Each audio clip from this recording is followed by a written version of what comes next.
I stared at Ethan, the new guy from Blue Peak Consulting, his charming smile already irking me. Riley. So, you're the new golden boy from Blue Peak? He chuckled, unfazed. Something like that. And you are? The person who's going to make sure you don't mess everything up. I shot back, my tone clipped. Dovetail Solutions prided itself on its family-like atmosphere, but with our recent merger with Blue Peak, I knew there'd be friction. Ethan's breezy confidence set my teeth on edge. This place was my home turf. Over the next few months, Ethan and I worked closely on several high-stakes projects. His broad, innovative ideas often clashed with my meticulous, detail-oriented approach.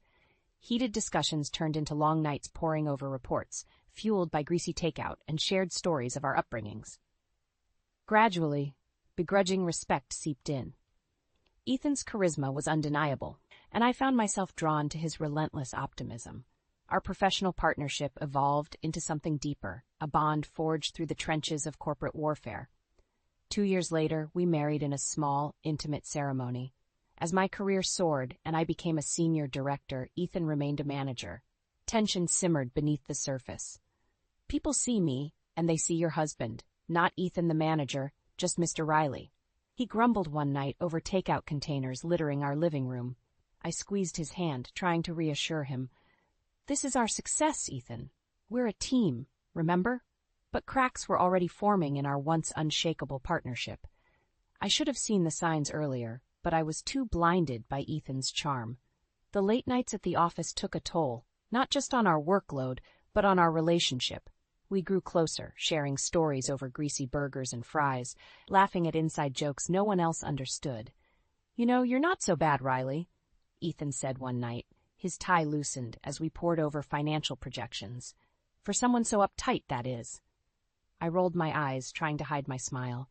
And you're not as insufferable as I thought.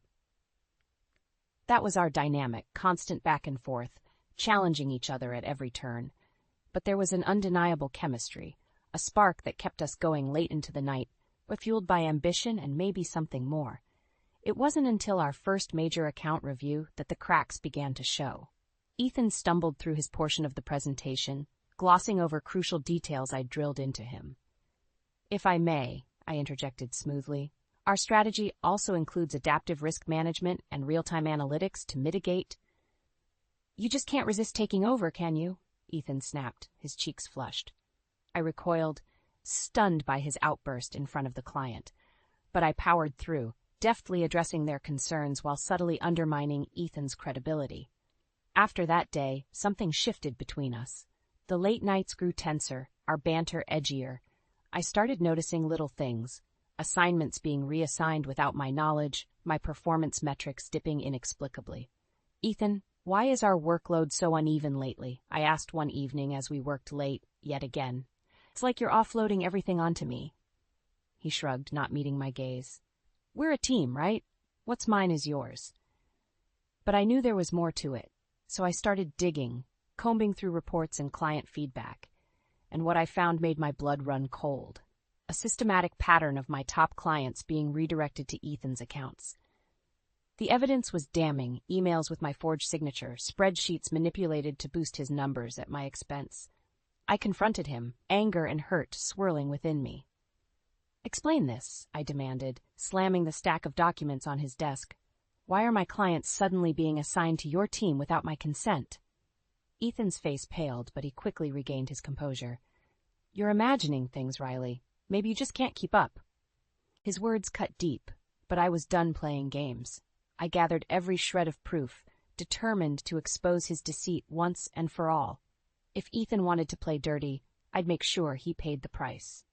Despite the mounting evidence of Ethan's betrayal, I tried to salvage our relationship. Maybe it was denial or foolish hope that the man I'd fallen for was still in there somewhere. But I refused to give up without a fight. We went to counseling, where I laid everything out, the forged documents, the reassigned clients, the plummeting metrics. Ethan admitted to feeling overshadowed by my success, but swore it was a momentary lapse in judgment. I'm so sorry, Riley, he said, his eyes brimming with tears. You have to believe me. It'll never happen again.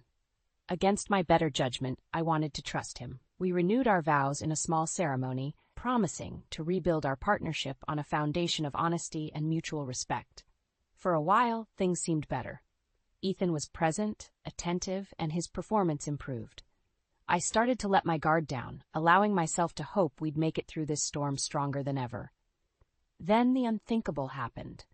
I was passed over for a senior director role I'd been grooming for. Instead, the position went to Ethan, who was promoted to VP of Operations. How could they do this? I ranted to my best friend Lila over glasses of wine. After everything Ethan pulled, he gets rewarded? Lila squeezed my hand.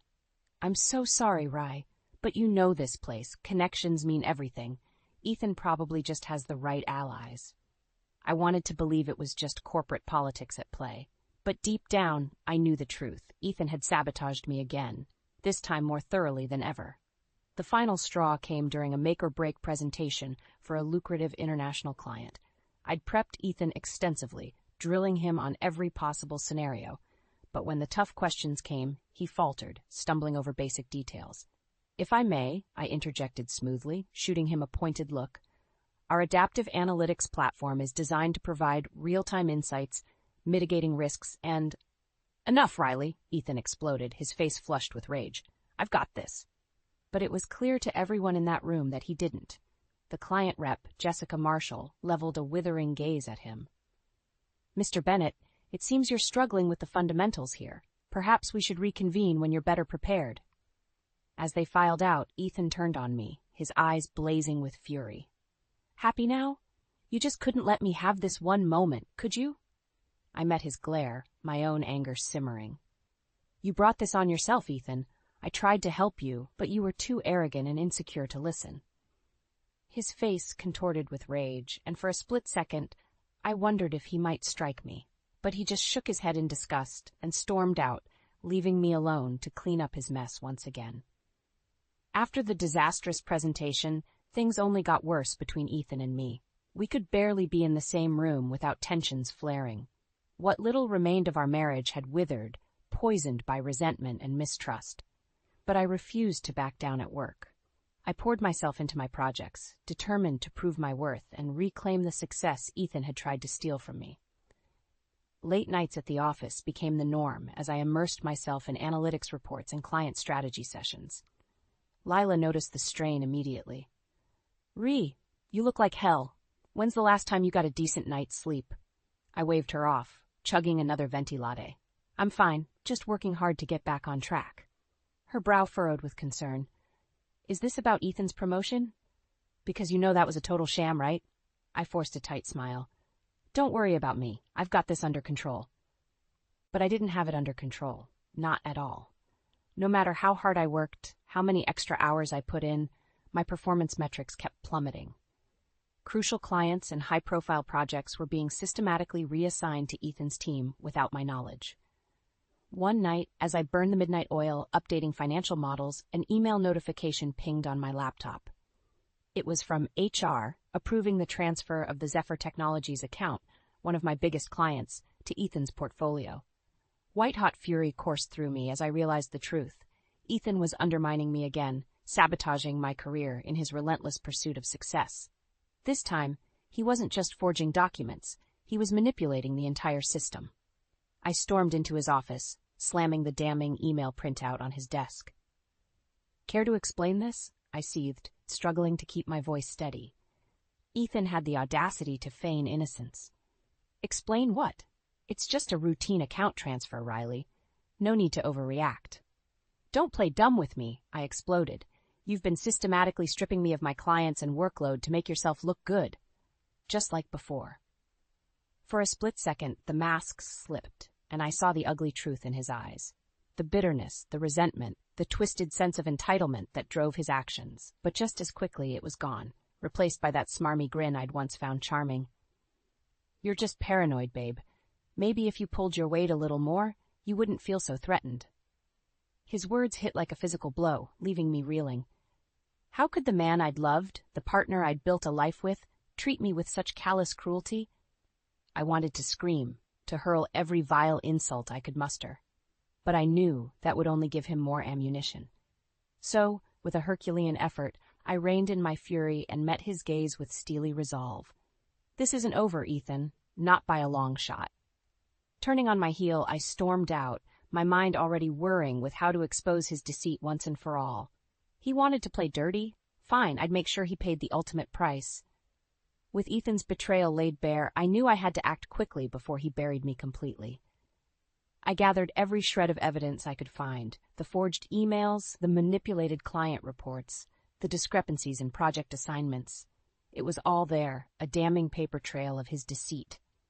Lila was my rock through it all, helping me compile the files and offering a sympathetic ear when the weight of Ethan's actions threatened to crush me.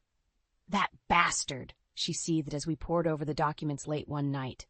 "I can't believe he'd stoop this low." I shook my head, fighting back tears of rage and humiliation. Believe it, this is who he really is. A selfish, insecure coward who'll do whatever it takes to get ahead. With the proof in hand, I requested an urgent meeting with Mr. Daniels, our CEO. He was a no-nonsense leader who valued integrity above all else. Surely he'd see Ethan for the snake he truly was. The day of the meeting, I barely slept, running through my presentation over and over. I had to get this right. My entire career was on the line.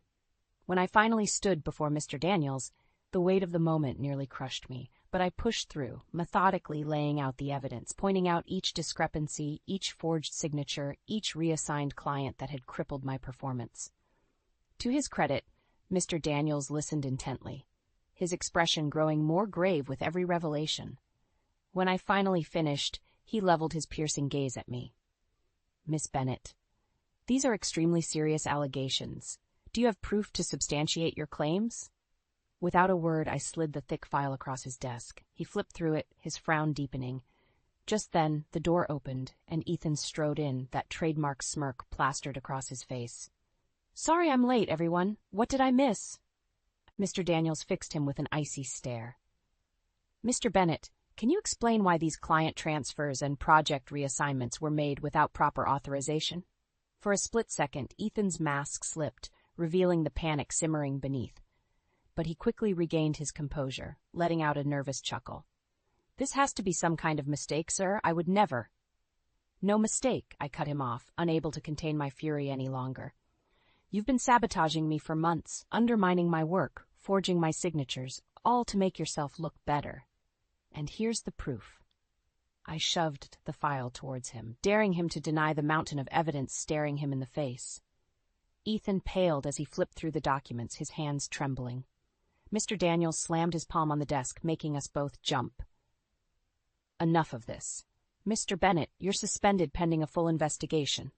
And if these allegations prove true, you'll be terminated immediately. Is that clear?"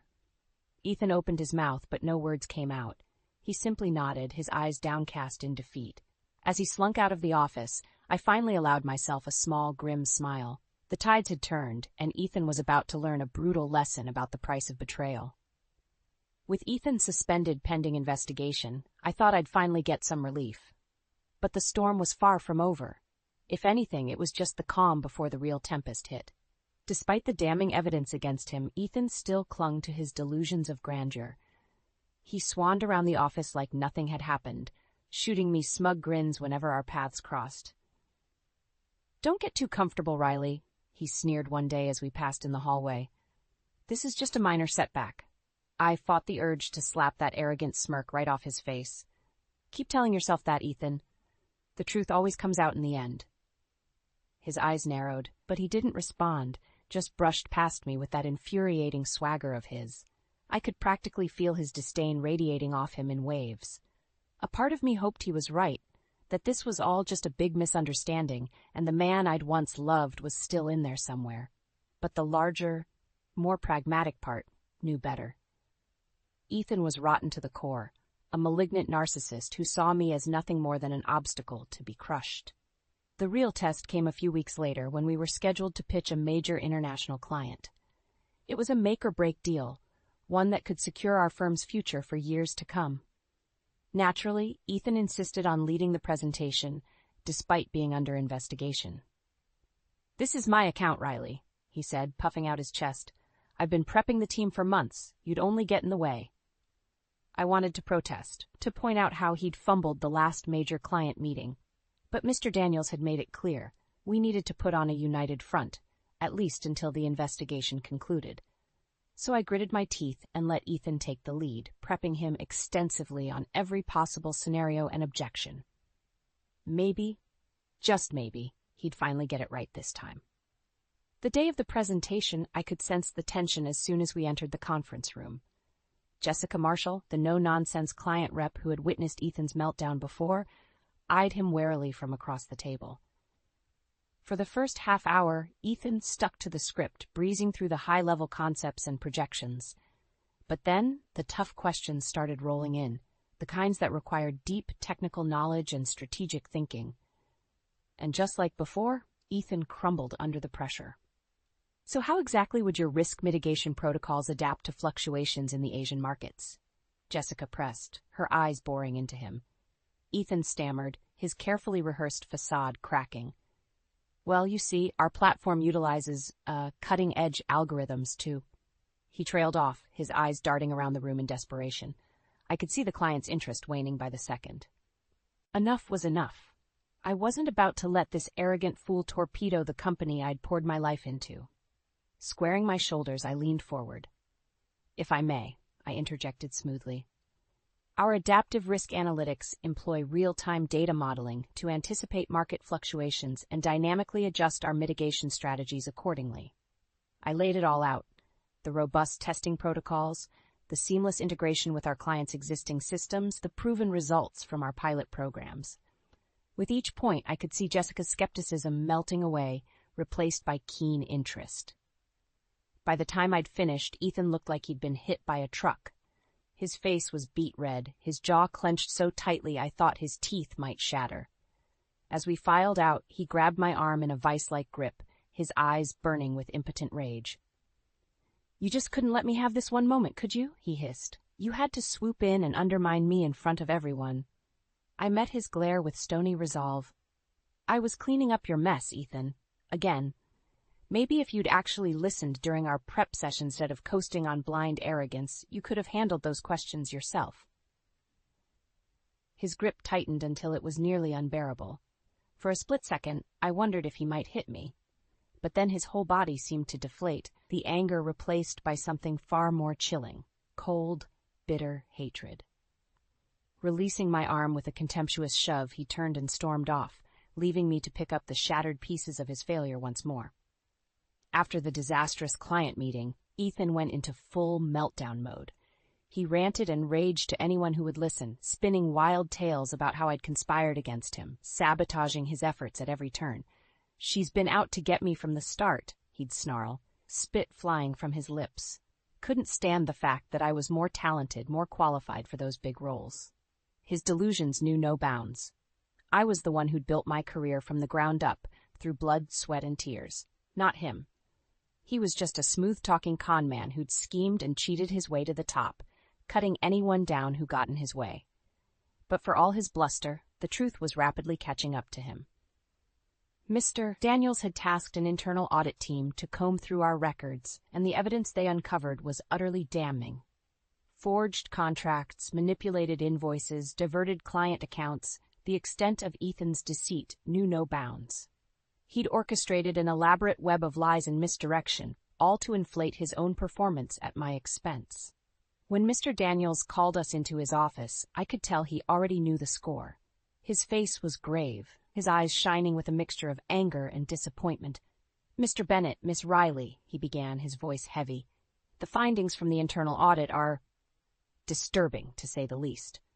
He slid a thick file across the desk, the meticulously compiled paper trail of Ethan's transgressions. My heart pounded as I flipped through the documents, each one more shocking than the last. Ethan, however, remained infuriatingly smug. "With all due respect, sir, this is clearly a witch hunt orchestrated by my bitter ex-wife. I've been nothing but a model employee." "Save it," Mr. Daniels cut him off, his tone laced with disgust. "The evidence speaks for itself. Forged signatures, falsified reports, illicit client transfers. You've violated every ethical code this company stands for." Ethan opened his mouth, but Mr. Daniels held up a hand, silencing him. "I don't want to hear another word out of you. You're terminated, effective immediately. Clear out your desk and turn in your credentials." For a moment, Ethan looked like he might argue. But one glance at the CEO's steely expression seemed to deflate him. He simply nodded, shoulders slumped in defeat. As he shuffled out, I couldn't help but feel a pang of sadness amidst the overwhelming sense of vindication. This man, this pathetic, broken shell of a human being, had once been my partner, my best friend. Where had it all gone so wrong? Mr. Daniels must have sensed my turmoil, because he cleared his throat gently. Miss Riley, I can't begin to express how disappointed I am in Mr. Bennett's actions. But I want you to know we value your integrity and commitment to this company above all else. He slid another document across the desk, a contract promoting me to VP of Operations, Ethan's former role. It's time for a fresh start, a renewed commitment to the principles that made Dovetail great. I can think of no one better to lead that charge than you. Tears stung my eyes as I accepted the contract, overcome with a heady mix of pride, relief, and sheer exhaustion. It was finally over. The lies, the betrayal, the constant battle to prove my worth. I'd won. But as I inked my name on that crisp new contract, I couldn't help but wonder at what cost that victory had come. In the aftermath of Ethan's spectacular downfall, I thought I'd finally find some sense of closure, of hard-won peace. But the wounds he'd inflicted ran deeper than I could have imagined. As I settled into my new role as VP of Operations, reorganizing teams and redoubling our commitment to ethics, the specters of his betrayal haunted me at every turn. I'd catch whispers in the hallway, colleagues shooting me furtive glances laced with pity and judgment. Did you hear what that bastard did to Riley? I always knew there was something off about him. It was like an endless drone in the back of my mind, a constant reminder of the humiliation I'd endured at the hands of the man I'd once loved. Ethan, for his part, maintained a defiant front in the face of his spectacular downfall. He refused to acknowledge the depths of his deceit, instead painting himself as the victim of some grand conspiracy. Riley's always been threatened by my talent. He'd sneer whenever I saw him clearing out his belongings. She'll do anything to tear me down and make herself look good. I wanted to scream, to hurl every vile insult I could muster at his smug, delusional face. But I knew it would only give him more ammunition, more fuel for his twisted martyr complex. So I maintained a stoic silence, refusing to dignify his ranting with a response. Let him live in his pathetic fantasies. I had a company to rebuild. With Ethan finally banished, I doubled down on restructuring our operations, emphasizing transparency and accountability above all else. Gone were the shady backroom deals and cronyism that had enabled his rise to power. One by one, I assembled a new leadership team comprised of talented, principled individuals committed to restoring Dovetail's former glory. It was grueling work, long hours spent poring over organizational charts and performance metrics. Lila was my rock through it all, celebrating each minor victory with takeout and cheap wine in my makeshift office bedroom. "You're doing amazing, Rye," she'd say, squeezing my hand. "This place was a cesspool before, but you're making it something to be proud of again." Her words buoyed me through the toughest days, when cynicism and self-doubt threatened to drag me under. This was about more than just professional redemption. It was about reclaiming the part of myself I'd nearly lost to Ethan's poisonous influence. Of course, there was still the matter of my personal life to confront. Ethan and I had been more than just colleagues. We'd built a life, a future together that now lay in ashes.